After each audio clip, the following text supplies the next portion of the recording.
Fala, meus amores, tudo bem com vocês? Professor Eduardo Ribeiro de História aqui. Hoje vamos retomar o nosso conteúdo sobre Roma Antiga.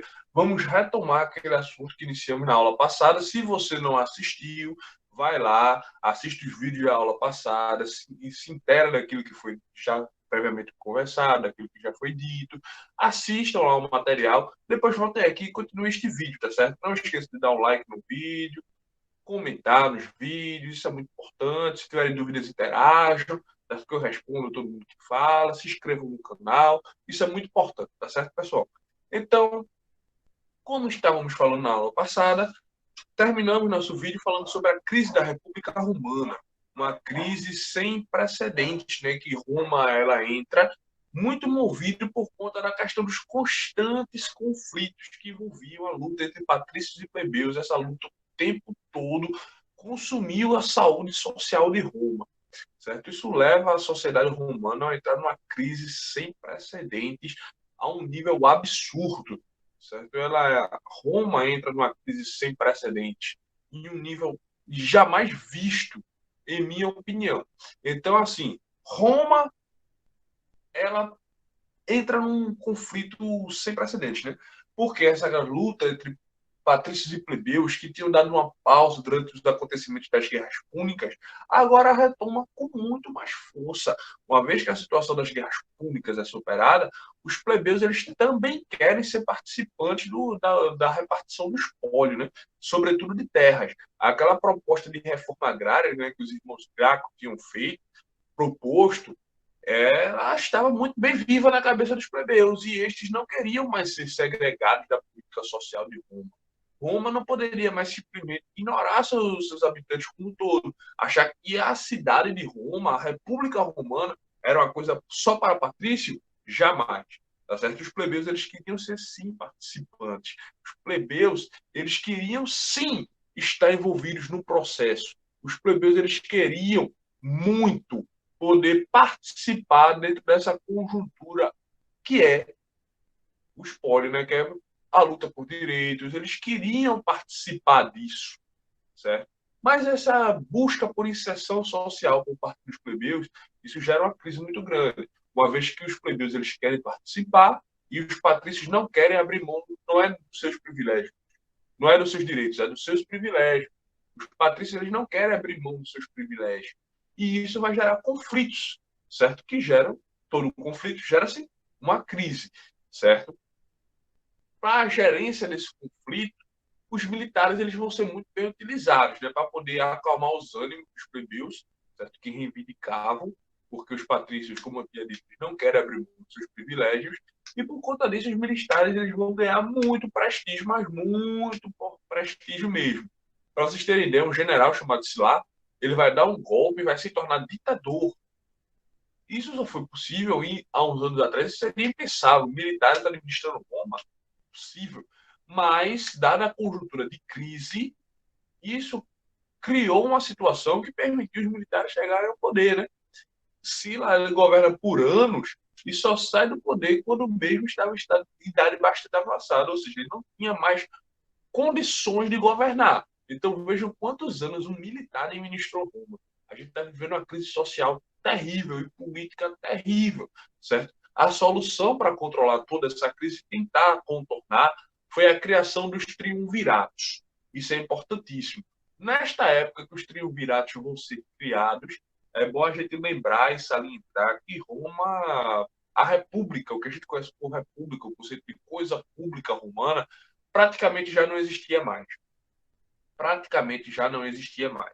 Certo? E o que seria um triunvirato? Certo? Eu vou explicar para vocês agora o triunvirato, mas só para ilustrar, né, nesse slide tem uma estátua de Júlio César, que vai ser muito importante nessa conjuntura da formação dos triunviratos.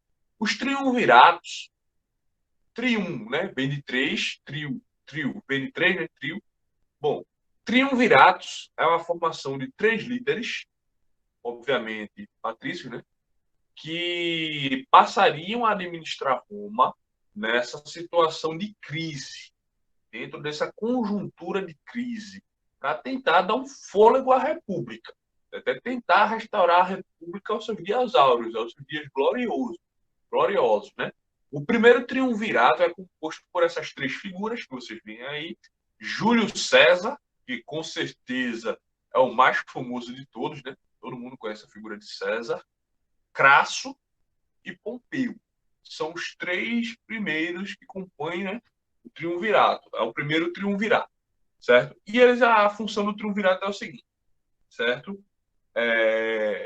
Administrar Roma, certo? O número ímpar, certo? 3, era justamente para ter uma maioria na tomada de decisões, né? Porque se fosse um só, ia ser uma decisão monocrática, autoritária, né? E se fossem dois, caso divergissem, né, numa oposição, ia ficar 1-1. O conflito ia terminar empatado. Como não tem prorrogação de pênalti nessa época, ia se resolver como, né? Então, a figura de 3 é importante, porque o terceiro sempre seria o voto do desempate, certo? Mas, assim, um poder seduz, né? Como a gente bem sabe. O poder seduz muito. E nesse exato momento, nessa primeira conjuntura, né? Júlio César, Pompeu e Crasso, eles vão disputar o poder entre eles, certo? Crasso, ele vai ter o azar de morrer de uma forma bastante breve, né?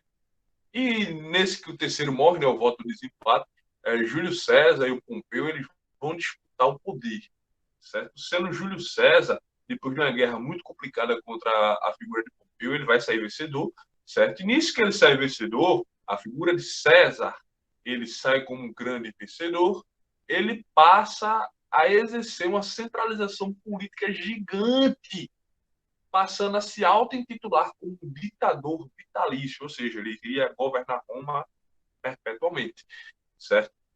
O Senado, ele não vai gostar dessa concentração de poder que Júlio César ele vai patrocinar, certo? Ele não vai gostar, porque a ideia de um triunvirato era justamente isso, não ter uma única pessoa com tanto poder concentrado nas mãos. Tanto poder concentrado nas mãos é uma coisa por demais perigosa. E Júlio César, com a morte de Crasso, de forma breve, e de Pompeu, mediante a conflitos com o Júlio César, certo? O Júlio ele vai concentrar todo o poder na mão dele, ele vai ser um ditador, certo? Ele vai ser um ditador. A ponto que o próprio Senado ele vai organizar um atentado contra a vida dele, porque não queria mais um ditador governando Roma, já bastava a experiência anterior com o militar, certo? Então eles vão organizar um ditador, eles vão organizar um atentado contra esse ditador, que é Júlio César, né? Liderado pelo seu próprio sobrinho, o Bruto. E o interessante disso é que Júlio César é morto, muito provavelmente esfaqueado, né, nas escadarias do Senado, pelo seu sobrinho Brutus, né? E diz a história popular, né, a tradição popular, que Brutus ele se aproxima, titio, ele, oh, meu sobrinho, quando eles se chegam próximos, Brutus esfaqueia Júlio César, e César, ele cai, e antes dele morrer, ele dá aquela frase clássica dele, né, até tu, Brutus, em homenagem, e daí nasce esse ditado popular, né, quando alguém faz alguma coisa que você não espera, e de partir uma atitude daquela pessoa, até hoje as pessoas dizem, até tu, Brutus, por conta dessa conjuntura da morte do José. O que deveria se resolver a crise política de Roma, né, o triunvirato, agravou. E a morte de César, os senadores acreditavam que resolveria novamente a crise política e agrava mais ainda, certo? Agrava mais ainda. Roma virou uma efervescência política terrível. E aí a solução que o Senado pensa é formar um outro triunvirato, o segundo triunvirato. Dessa vez com a figura de Otávio, Lépido e Marcos Antônio. Otávio também é sobrinho de César. Certo? Otávio também é. E Otávio, ele vai fazer a mesma coisa que tinha feito. Certo? Ele vai disputar poder com seus outros dois concorrentes, certo? E vai vencer. E nisso que ele vai vencer, certo? Ele vai disputar esse comando dos triunviratos, ele vai vencer, e ele vai passar a se auto-intitular e vai impor ao Senado que o chame de príncipe. Certo? Ele vai ganhar um cargo de príncipe e depois príncipe imperador. Certo? O Senado vai dar esse título a ele. Ele vai impor ao Senado, diferente de Júlio César, ele impor contra o Senado também. Certo? E ele vai passar a se auto-intitular como César, em homenagem ao tio dele, Júlio, que nunca se tornou imperador, na verdade. Certo? O primeiro imperador é Otávio. Por conta dessa situação de crise toda, ele vai impor isso ao Senado, que o Senado deu o título de imperador a ele, né? E ele vai passar a se titular César. E César, em Roma, em homenagem a Júlio, vai passar a ser um sinônimo de todos os imperadores, né? Todos os imperadores, quando assumem, eles vão ganhar o título de César, em homenagem a Júlio, e quem criou isso foi o primeiro imperador Otávio, mediante essa situação de crise política enorme. Então a gente observa como a exclusão social ela gera crise, né? Há um pequeno período de tempo, né, em um curto prazo, os grupos que estão na elite, eles se favorecem, né, da exclusão social, porque eles lucram com seus privilégios, mas a longo prazo você produz crises políticas terríveis. E geralmente o resultado não é muito bom. A crise política de Roma leva à formação do Império na figura de Otávio, que era tudo que a República não queria, certo? Era tudo que a República não queria. Aí na foto a gente vê a estátua de Júlio César, também, né? Júlio, ele é homenageado, simbolicamente ele é tratado como se fosse um imperador, mas ele nunca de fato chegou a ser um imperador. Júlio era um ditador, chegou a ser um ditador, certo? E depois um ditador vitalício, mas não tornou-se imperador. O primeiro imperador, o sobrinho dele, Otávio, certo? Otávio César. Bom, aí é o mapa, certo? Mostrando a expansão do Império Romano no primeiro século, né?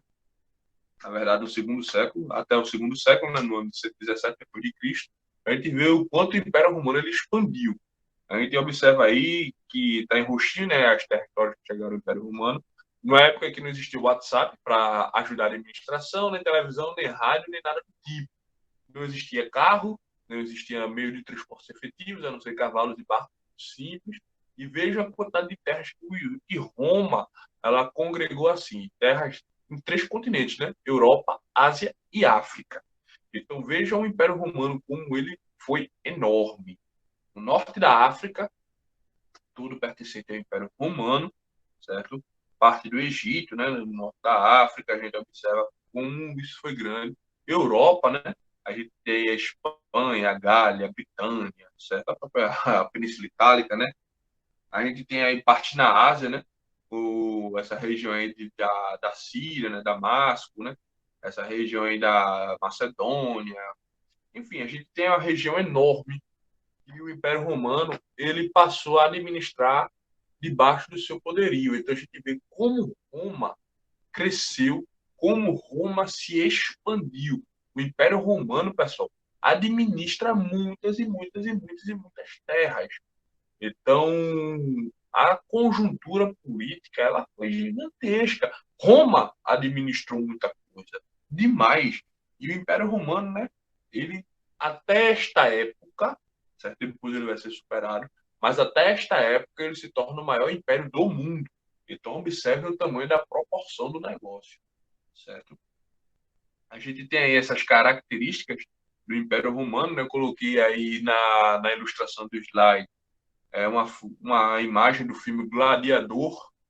E quem não assistiu, aconselho muito a ver, certo? É um filme muito bom e dá para a gente entender algumas coisas da relação da política romana, certo? Inclusive, a gente vai comentar alguns pontos do filme com vocês, mas é um filme que dá para a gente compreender muita coisa interessante, certo? Uma delas é esse intenso desenvolvimento econômico. O Império Romano ele não se torna somente grande, ele se torna grande e rico e poderoso demais, certo? O desenvolvimento econômico de Roma ele é possível graças à relação de pilhagem, de conquista e de comércio forte, né?